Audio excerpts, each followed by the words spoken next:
Mari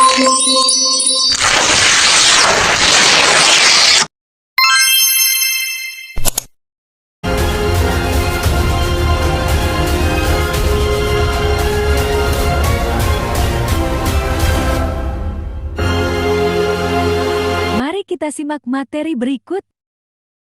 Yang pertama, saya akan menjelaskan apa itu novel. Novel adalah salah satu jenis karya sastra yang berbentuk prosa. Kisah di dalam novel merupakan hasil karya imajinasi yang membahas tentang permasalahan kehidupan seseorang atau berbagai tokoh. Cerita di dalam novel dimulai dengan munculnya persoalan yang dialami oleh tokoh dan diakhiri dengan penyelesaian masalahnya. Tokoh dan tempat yang diceritakan di dalam novel sangat beragam dan membahas waktu yang lama dan perceraian. Penokohan di dalam novel menonjolkan watak dan sifat-sifat perilaku dalam kisah yang diceritakan. Selanjutnya, saya akan menjelaskan struktur novel.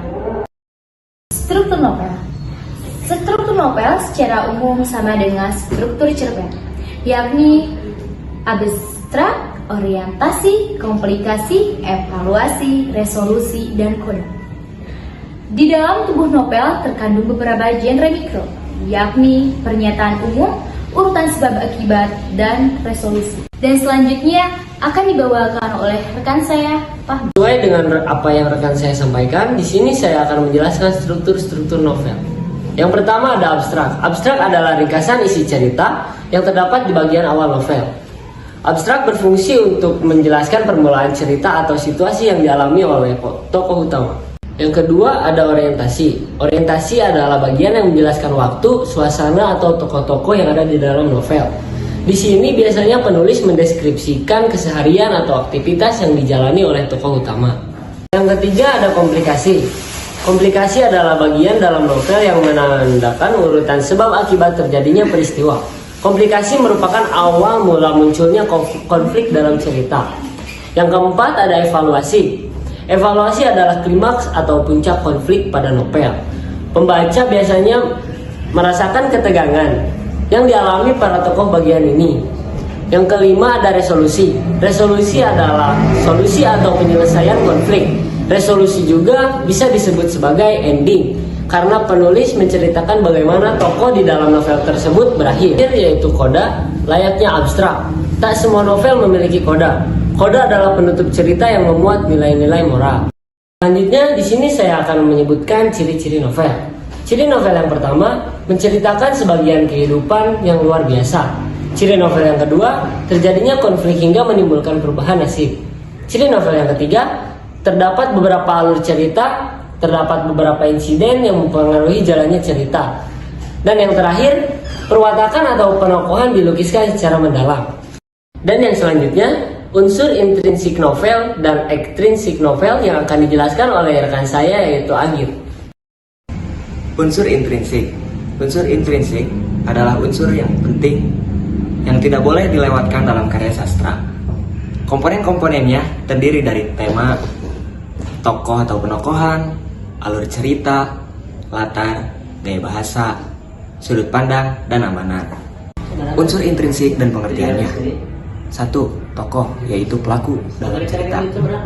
Alur atau plot, rangkaian peristiwa atau jalannya cerita dari awal sampai akhir disusun berdasarkan hubungan kasualitas.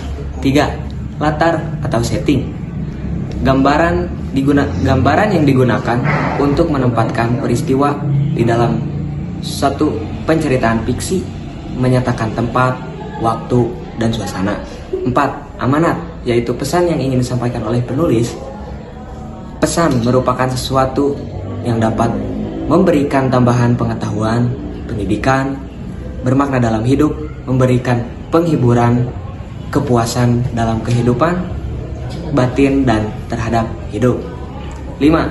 Sudut pandang atau point of view adalah posisi kedudukan pengarang dalam membawakan karangan cerita. Unsur ekstrinsik.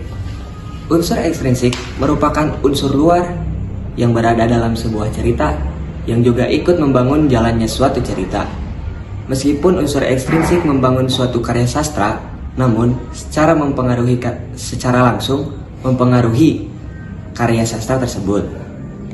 Contoh unsur ekstrinsik: Pertama ada latar, kondisi keagamaan. 2 ada kebudayaan. Ketiga ada sosial. Keempat ada ekonomi.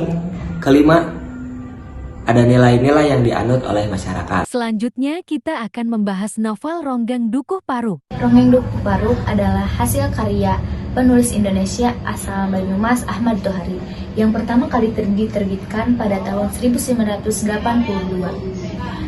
Ronggeng Dukuh Paruk menceritakan tentang percintaan Serintil, seorang penari ronggeng, dan Rasus, teman dari kecil Serintil yang berprofesi sebagai tentara.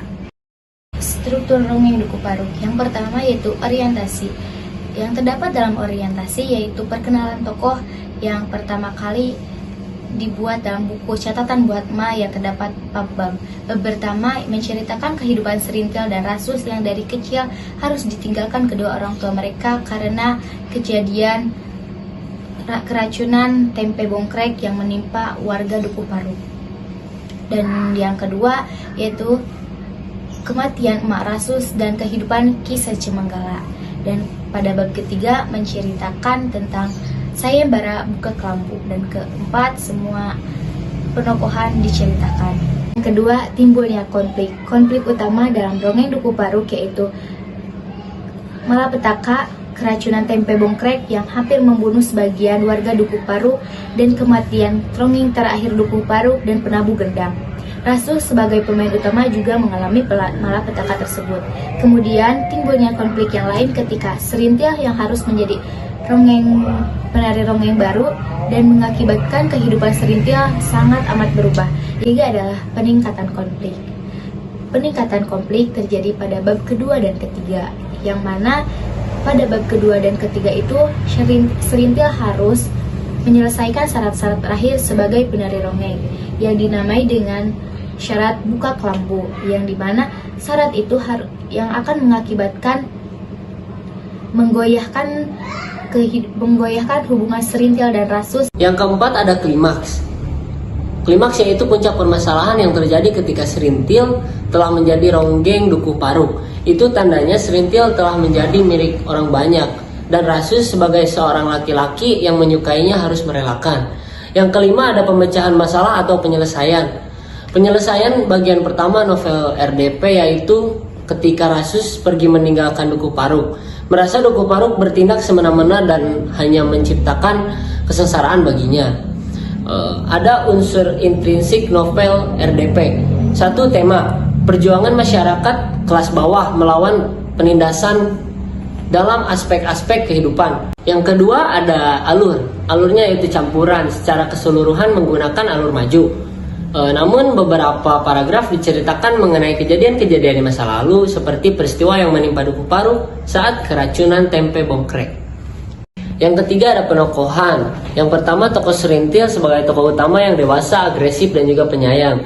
Yang kedua ada Rasus, tokoh utama yang pemberani, penyayang namun pendendam.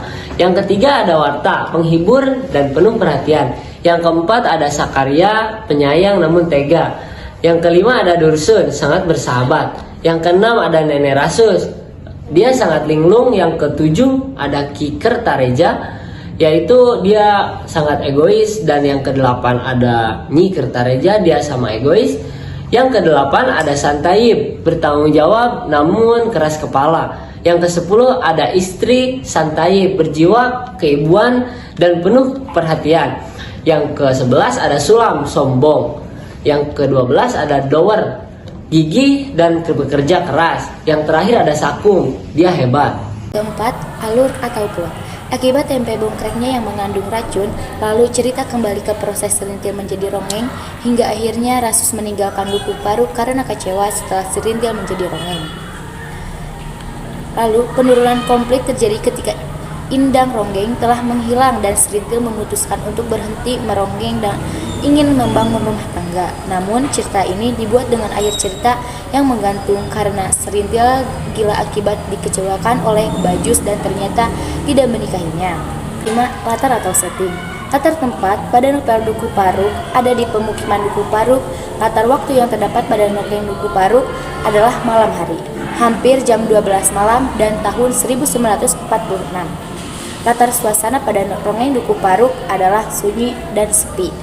Yang keenam adalah amanat. Agar kita semua mampu dan dapat melihat seorang itu tidak hanya dari luarnya saja, melainkan juga dari hatinya. 7 ada pandangan. Pandangan pengarang novel dapat dilihat dari berbagai aspek, seperti aspek sosial, keagamaan, dan budaya.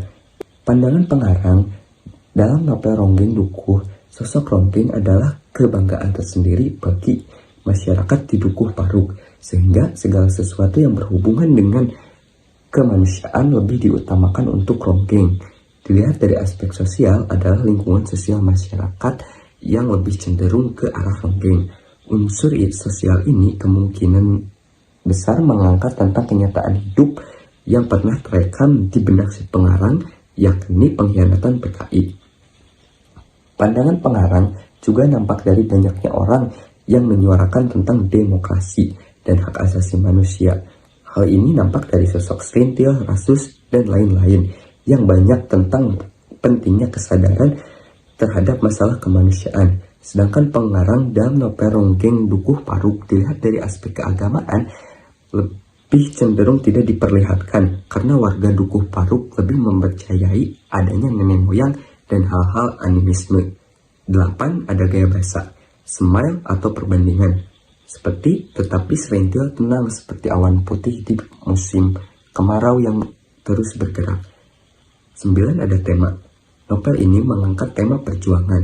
Unsur ekstensif novel Ronggeng Dukuh Paruk. Yang pertama yaitu nilai politik. Adanya ketidaksewenangan yang menindas orang-orang yang tidak mengetahui apa-apa tentang nilai-nilai politik. Yang kedua yaitu adalah nilai sosial. Nilai sosialnya itu kesadaran setiap orang terhadap nilai-nilai kemanusiaan masih kurang di bangsa ini. Dan yang ketiga yaitu adalah nilai ekonomi. Nilai ekonomi yang terjadi di daerah terpencil seharusnya mendapat perhatian dari luar. Namun di dalam novel Ronggeng Dukuh Paruk ini tidak. Dan yang kemudian yaitu adalah nilai moral. Nilai moralnya, kita tidak boleh melupakan kampung halaman jika kita sukses di luar kampung. Dan kita juga tidak boleh melakukan hal-hal yang sangat tidak baik untuk diri kita sendiri. Dan yang terakhir adalah nilai kebudayaan. Nilai kebudayaannya yaitu tentang seorang penari ronggeng di Jawa Tengah. Walaupun tidak tahu pasti di mana letak keberadaan Dukuh Paruk, tetapi dalam beberapa kosakata terdapat bahasa Jawa.